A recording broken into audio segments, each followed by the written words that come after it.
ఆదిలాబాద్ జిల్లా కేంద్రంలో ట్రస్మా ఆధ్వర్యంలో ప్రిన్సిపల్ రూపారెడ్డి హత్యకు నిరసనగా జిల్లాలోని ప్రభుత్వ ఆమోదితం పొందిన ప్రైవేట్ స్కూల్ మేనేజ్మెంట్ అసోసియేషన్ స్థానిక కాన్వెంట్ స్కూల్ నుండి శాంతియుత నిరసన ర్యాలీ కలెక్టర్ వరకు అటుగా జిల్లా ఎస్పీ కార్యాలయం వరకు చేపట్టారు. ఈ నిరసన కార్యక్రమానికి ఎమ్మెల్యే పాయల్ శంకర్ మద్దతు తెలిపి మాట్లాడారు.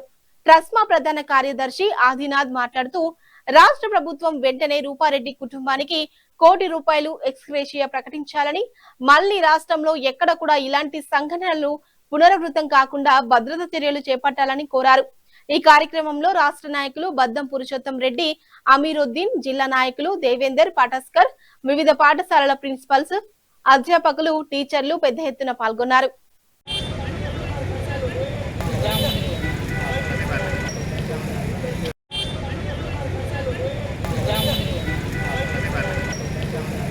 తీర్చిదిద్దేటటువంటి ఉపాధ్యాయురాల మీద ఆ యొక్క దుండగులు విద్యార్థులు చేసినటువంటి దాడి వల్ల ఆమె మరణించినటువంటి తీరు మానవత్వం ఉన్నటువంటి ప్రతి మనిషి కూడా ఖండించక తప్పదు. ఈరోజు విద్యా వ్యవస్థలో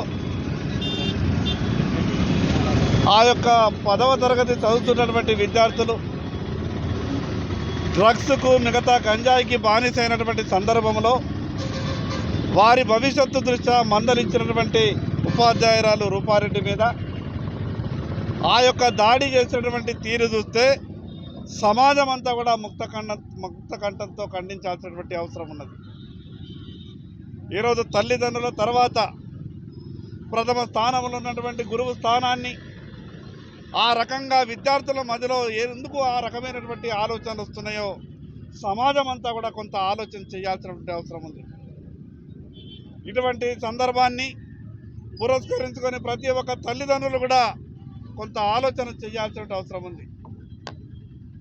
బాధిత విద్యార్థులు దాడిలో మరణించినటువంటి రూపారెడ్డి కుటుంబానికి వెంటనే ప్రభుత్వం అన్ని రకాలుగా ఆదుకోవాలి.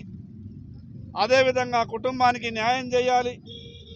జరిగినటువంటి సంఘటన యావత్ మానవాళి ఖండించే విధంగా ప్రతి ఒక్కరం కూడా ఈ విషయాన్ని ఖండించాలి. అదేవిధంగా ప్రభుత్వానికి కూడా విజ్ఞప్తి చేస్తూ ఉన్నాం. ఇటువంటి సంఘటనలు పునరావృతం కాకుండా నిందితులను కఠినంగా శిక్షించే విధంగా కొత్త చట్టాలు తయారు చేయాల్సిన అవసరం ఉంటుంది. మరి అదేవిధంగా ఈ విషయం మీద నేను తప్పకుండా వచ్చేటటువంటి శాసనసభ సమావేశాల్లో కూడా ఈ అంశాన్ని ప్రస్తావించి ఆ కుటుంబానికి న్యాయం జరిగే విధంగా నా వంతు ప్రయత్నం చేస్తా. కానీ ఈ విషయాన్ని ప్రతి ఒక్కరు కూడా ఖండించాల్సిందిగా ఈ సందర్భంగా విజ్ఞప్తి చేస్తాం. ప్రిన్సిపాల్ రూపారెడ్డి గారి హత్యకు నిరసనగా రాష్ట్ర వ్యాప్తంగా ప్రైవేట్ పాఠశాలలు బంద్ పాటించి ప్రభుత్వాధికారులకు వినతి పత్రం ఇవ్వడం జరుగుతుంది. ఎందుకంటే ఒక 10వ తరగతి చదివేటువంటి విద్యార్థులు ఆ పాఠశాల ప్రిన్సిపాల్ని హత్య చేయడం చాలా శోచనీయము. కేవలం విద్యార్థులను మీ అలవాట్లు మార్చుకోండి అంటే చెప్పేసి వారి పేరెంట్స్ని పిలిచి చెప్పినంత మాత్రాన్నే ఆ ప్రిన్సిపాల్ పైన కక్ష పెంచుకొని అతి కిరాతకంగా ఒక 27 కత్తిపోట్లు పొడిచి బాబు బాబు బాబు అంటే ప్రాధేయపడ్డాకన విడిచిపెట్టకుండా అతి కిరాతకంగా చంపారు. ఇటువంటి సంఘటనలు పునరావృతం కాకుండా ఉపాధ్యాయులకు రక్షణ కల్పించాలి అనేటువంటి ఉద్దేశంతో ఈరోజు మేమంతా ప్రభుత్వాధికారులకు వినతి పత్రాలు ఇవ్వడం జరిగింది. అదేవిధంగా రూపారెడ్డి గారి కుటుంబానికి ప్రభుత్వం అండగా ఉండాలి. రూపారెడ్డి గారికి ఒక ₹2 కోట్ల ఎక్స్గ్రేషియా ప్రకటించాలంటే